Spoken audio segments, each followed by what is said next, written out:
There's a lot going on politically, protests in the streets, people getting mad, saying radical things. What's it all about?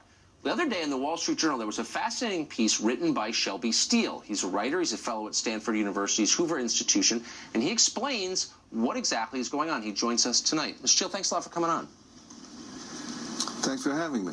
So it's hard to summarize this piece tonight, and I hope that all of our viewers will read it. But basically you say the aims of liberalism have changed from freedom, which was the traditional aim of liberal movements throughout the last century, to something very different. Moral authority, you say, is the new goal of liberalism. Can you explain what you meant by that? Well, in the 60s, America, for the first time, had to face its sins, the sins of the past, the racism, the slavery, the sexism, and so forth, the militarism, and a very negative view of America came into being, and America was in need of moral authority to function as a legitimate society. Right. And this is where we evolved the liberalism that we still have today, which gives us a cover against that shame, a way to function in America and be, in a sense, above shameful America. Thus the sort of note of superiority in today's right. liberalism, this sort of moral superiority. We are the good. And regular, everyday Americans are still associated with that evil past and cannot be trusted. This, I think, has a lot to do with the vitriol in regard to Donald Trump. Yes. So you say a lot of this turns on the question of white guilt, but it's not what you think it is. You say this: white guilt is not guilt over injustices suffered by others.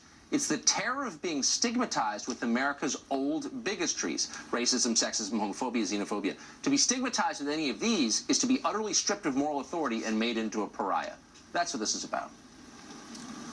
Yes. And that problem that was what was new in the 60s, is that other groups, outside groups, blacks, women, had the ability to stigmatize America as a racist and a sexist society. Right. Enormous power in stigmatization. It is the primary power that I think liberalism has exercised over the last 50, 60 years. It can stigmatize you. If you do anything, political correctness is an outgrowth of this. If you do anything to violate that what they consider to be the good, then you are in effect ruined. You are isolated. You are marginalized.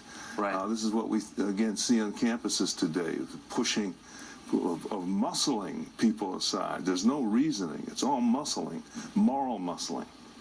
So I'm reading your piece and I'm thinking, this doesn't sound like politics as I understand it, a debate over issues. This sounds like religion. This sounds like theology. This is a spiritual battle, at least, that one side is waging. Yes, exactly. Yes, liberalism is not an ideology. It is an identity. People who think of themselves as liberals really are adhering to an identity. To the idea of my personal self. I am the kind of person who is above racism, who is above sexism. And if you take that position there that I don't like, then you are challenging not just my ideas, but you're challenging me as a human right. being with a particular identity. And that is why the passions, the ferocity of the left that we see today in the streets and elsewhere. There's really no debating people on the basis of that, because you're not really talking about ideas or policies. No, there's a complete shutdown of any honest intellectual exchange because you are not threatening my ideas, you are threatening me. And I don't have the patience to be reasonable and argue with you on the basis of reason. Yeah. I need to literally extinguish or annihilate you and your position. You see the anti-Trump sentiment in many ways. Annihilate him. There is nothing redeeming in this man. Right. And so forth. Well, you're seeing that. And because liberalism is an identity. Shelby Steele, one of the smartest pieces I've read in a long time. Thanks a lot for coming on tonight. Well, thanks for having me. We'll be right back.